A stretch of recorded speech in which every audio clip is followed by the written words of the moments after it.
Welcome, folks, to our Shitty Opinion Sports Edition Futures Prospects of the NFL 2026 Draft, where we cover the top few from each position group and give you our fan insight into what we think of them and what you might not know if your team has shown interest or whatever. You can see highlight reels and whatever else. You can get input from a lot of people. We do not get technical here. We kind of just see what we see and state in layman terms our observations.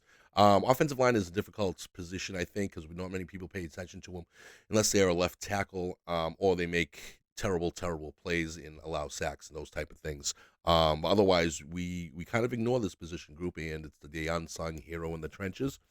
And so we kind of go over it since, like I said, we're not paying attention too much and give you places to look and what to talk about. So today I am in my last grouping of for videos. We have the two Utah tackles. We got the left and right going on here, and as the top prospects from Utah for the NFL. Both I think are picked to go in the first round, or at least I think Spencer Fano might be, or I could be. Maybe it's Kayla Lemieux.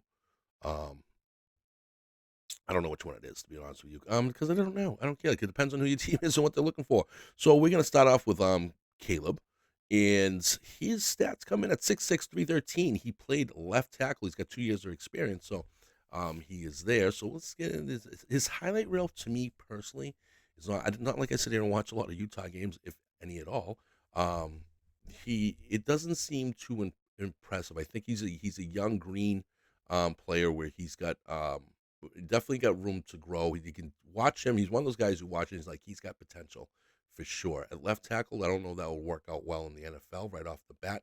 If you're a team that needs a left tackle right away, um, he unless you have a lefty quarterback and he plays the opposite sides of face side.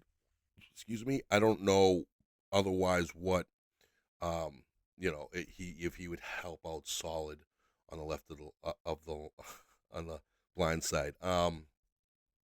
He's got good hands. If you watch him, he's got good hands. He's got solid footing, and he got great decisiveness when it comes to blocking, and which is important in the NFL when you got quick guys doing stunts and along those lines on the defensive line. His I feel like this is like when you watch him play, he's just one of those kids who's just naturally good at the position and just has room to improve, and it needs a different set of coaching to improve upon that and get him to his potential after year one. To be honest with you, and be like, oh, you're better at this. You need to do this. You can work on this, and I think he's just one of those guys. I think he's similar to a sense of like Will Campbell in that sense, where you're gonna have a welcome to the NFL moment if you're starting right off the grip.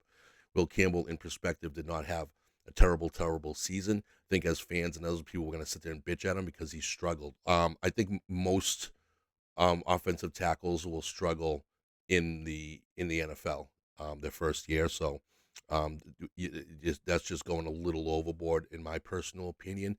So yes, he reminds me of it. But he could definitely work on. If I was to look at him, he looks like he's got to get a little bit stronger. He's got to work on his feet a little bit better.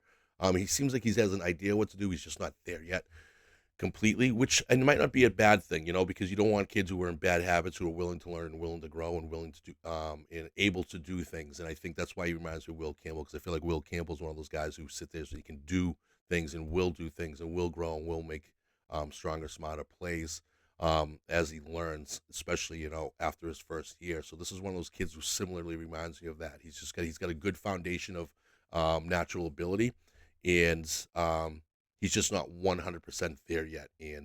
But I think that's what makes him a top prospect, is because what he's doing and what he's able to do has been good enough, and probably better than good enough. Like I said, he can follow his blocks, he can move his feet well. He just might be able to just move them a little bit better. Again, and to gain a little bit more strength in those arms, and I think he will be perfectly fine for the NFL. If you're looking for a guy for the future and a work in progress, and you already have a veteran left tackle, like a Trent Brown type of sorts, then then you take a kid like this to learn, and to fill in those type of blanks, kind of like what the Patriots are doing on right tackle at this point. Why I like big fan of Blake Miller could come in, even though I think he is ready to play right tackle, to come in those type of positions and be ready to go when needed the next year, and you can kind of work them in to get their experience. So anyway, so moving on to Spencer Fano, is that his name? He is 6'5", 311, played right tackle.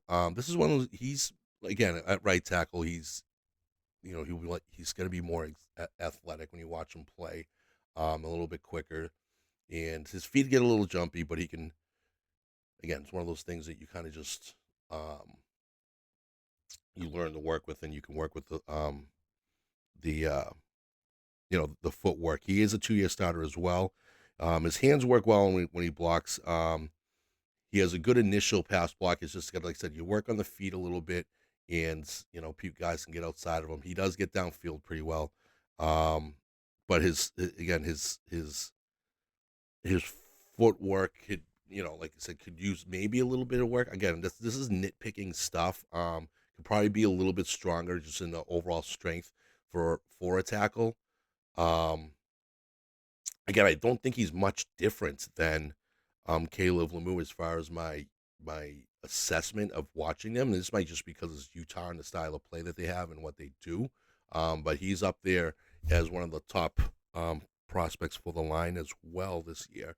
So it's the again, it's the work in progress, the natural ability that you see that you can work with, and that what he's shown on a solid program at Utah, but he's on an SEC program, I guess you could say, in someone that you can work with, and probably absolutely, and and have one of those solid career type of job. So again, he stays with his block well. He's like I said, he's just gonna and that helps with his athletic and his quick feet. It's just a matter of he's not super strong. Again, that's stuff that you can always get stronger. When I say he's 6'5", 311, okay, I just want to make sure. And he's a big thing too is he's quick off his stance, which is going to help a lot with outside plays, and which these are little things again with linemen that you kind of look at and you notice. Some of the stuff is obvious, some of the stuff isn't so obvious that we kind of look at again. So we could be another work in progress. I think he is. I think he's one of those kids who can, if he's got his right head on his shoulders, like Caleb and his teammate, he can learn and and find himself a nice solid career. So the Utah guys are way up there as far as their their as far as prospects are concerned for the draft. This is a testament to whoever their offensive line coach is, I'm sure. Which gives a good foundation, uses the natural skills really, really well in preparation for an NFL, and probably keeps them grounded too, to where these kids can go and develop to more solid position, not be into bad habits. So again, both these guys seem pretty similar as far as their abilities. As one just happens to be an inch taller and and 2 pounds heavier. So, but thank you for watching, folks. We covered quarterbacks, running backs, wide receivers, and tight ends. Now we will be moving on to defense after this as well. So hopefully this gave you enough little bit of information that you might have been looking for your team if they were interested in these players, or maybe you might have been interested yourself. But folks, thank you for watching. I appreciate it. And until next time, see you later.